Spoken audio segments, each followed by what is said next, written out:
So what happens when in a single year you hit a Guinness World Record? You do over $250 million in revenue, and your mother suddenly dies. It sounds impossible, right?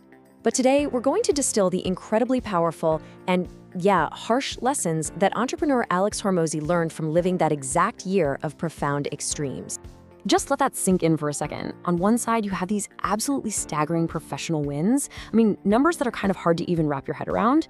And on the other side, the deepest personal tragedy you can imagine. It's this intense contrast, this absolute furnace of experience that really forged the lessons we're about to unpack.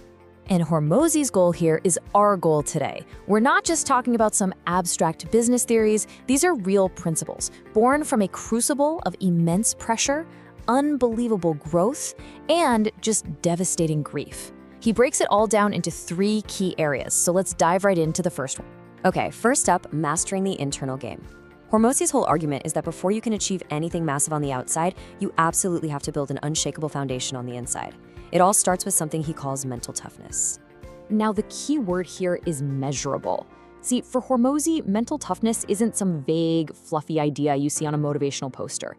Nope. It's a practical skill that you can actually track and improve. And believe me, it's way more reliable than just waiting for motivation to strike. And here's exactly how he breaks it down into 4 parts you can actually measure. First is your tolerance. Basically, how much can you take before you crack? Then, your response severity. Okay, if you do crack, how bad is it?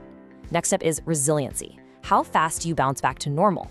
And finally, the most important part, adaptation. Do you just get back to where you were, or do you actually come back even stronger? And you know, when you start mastering this framework, it creates this huge shift in how you see everything. You stop being a victim of your circumstances, and you start becoming the victor. You begin to realize that every setback, every single challenge, is actually an opportunity to get stronger, to adapt, and to improve.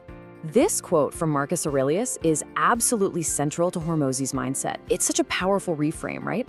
We're all here on borrowed time with borrowed stuff. And when you really, truly internalize that, the fear of failure just starts to seem kind of ridiculous.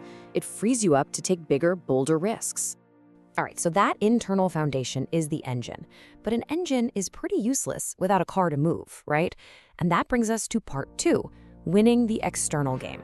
This is all about turning that mindset into massive, focused action. This is just one of those simple but absolutely brutal truths of entrepreneurship. Your ambition has to be matched by your effort. You just can't hope for an extraordinary result while putting in an ordinary amount of work. The math just doesn't work. So what does record-breaking work actually look like? Well, for his book launch, it wasn't a week of grinding. We're talking over 4 years of work leading up to it. It was him, personally, manually creating 1,700 slides, writing 400 pages of email copy. That's literally more words than were in the actual book he was selling. This is the giant, unseen part of the iceberg beneath that little tip of success you see.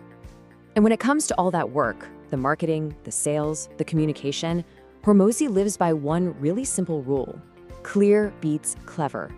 In a world that is just full of noise, simplicity and being direct are what actually cut through.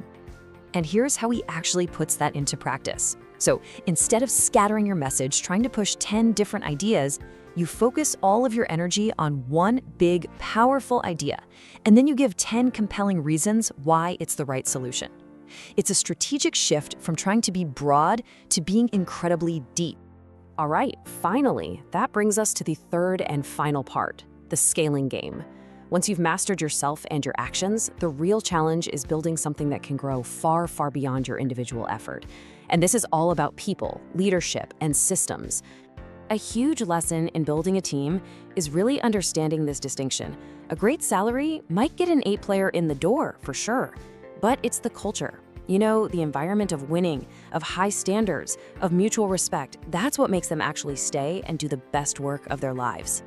Now this is one of his harshest but maybe most important lessons. If a team is failing, if a department is just mediocre, the problem isn't the team, it is always the leader. It's a call for what he calls radical ownership. The buck stops with you, period. No excuses. To grow, you have to delegate. But Hormozi frames this as something much deeper than just handing off tasks. He calls it a spiritual relinquishing of control, because it's a constant fight against your own ego. It's that painful but absolutely necessary process of letting go of the vine. And this leads to a really simple but powerful test that he applies to everything. When he's looking at any system in his business, he just asks, does this require my personal involvement? If the answer is yes, then by his definition, the system is broken. It's not built to scale yet. So after mastering the internal game, the external game, and the scaling game, you'd think the business is pretty much invincible, right? But Hormozi argues there's still one ultimate risk that can bring the entire thing crashing down. And here it is. Businesses don't really die because they run out of cash. They die because the founder runs out of the will to keep going. The fire just goes out. And that brings everything full circle, right back to that internal game we started with. And that leaves us with the final and maybe the most important question to ask ourselves. Because look, suffering is guaranteed in any big, ambitious project. The pain is just part of the process. So the only real question that matters is this. Is the mission you're on, the thing you're building, is it truly worth suffering for? Because in the end, that is the